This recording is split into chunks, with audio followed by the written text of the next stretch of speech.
Pour terminer ce journal, découvrons ensemble une vie de village, mais 5000 ans en arrière. C'est peut-être la découverte d'une vingtaine d'archéologues à Morin-le-Petit, dans le sud de la Marne. Ils mènent actuellement des fouilles pour comprendre la vie des hommes préhistoriques à cet endroit-là. Reportage. Au milieu des champs, ces fouilles vont révéler des secrets bien gardés. Depuis un mois, ces archéologues cherchent des vestiges de l'époque néolithique, la dernière période de la préhistoire. Malgré leur connaissance du site, leur découverte dépasse les espérances. Il est superbe. Et là, on a accumulé depuis 20 ans énormément de données sur le secteur. On avait donc tous les éléments du puzzle. Il nous en manquait un. C'était les habitats.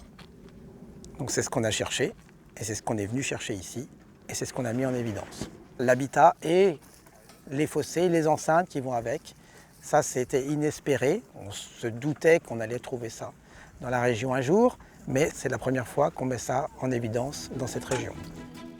L'équivalent d'une vie de village sur un site encore bien préservé où la population préhistorique aurait résidé. Un lieu avec plusieurs zones d'activité, comme l'approvisionnement en eau avec ce puits conservé en partie grâce à la craie. Ces découvertes permettent d'imaginer comment l'espace était organisé 5000 ans plus tôt. Vous avez le sol, là c'est de la craie, donc c'est plutôt clair, ça saute aux yeux, et là vous avez une tache sombre plutôt. Ça pourrait nous permettre de comprendre mieux l'agencement du site et voir par exemple s'il y a des bâtiments, tout ça. Par exemple, si vous avez 4 trous de poteaux, là derrière vous, il y a 4 poteaux comme ça, et ben ça fait, on peut dire que c'est une maison. Ces recherches vont également renseigner sur le mode de vie des hommes préhistoriques. Là, regarde, tu vois, là, on voit l'arc de cercle. Sous cette tonnelle, les archéologues fouillent une ancienne fosse où les habitants jetaient leurs déchets.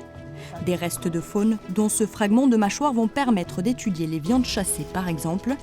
D'autres éléments plus rares cette fois pourront également renseigner quant au statut de cette société.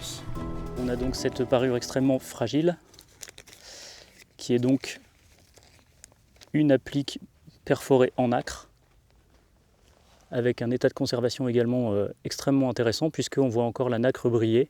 Ça raconte qu'on est sur un habitat qui fait beaucoup d'échanges puisque ces coquillages proviennent de zones maritimes assez éloignées. L'ocre provient notamment par exemple du sud de la France. Donc ça veut dire qu'on est déjà sur un site qui a des contacts, qui fait des échanges à longue distance. Pour élucider ces mystères, ces témoins doivent encore être envoyés en laboratoire. Ils permettront d'écrire une grande page de l'histoire de l'habitat néolithique.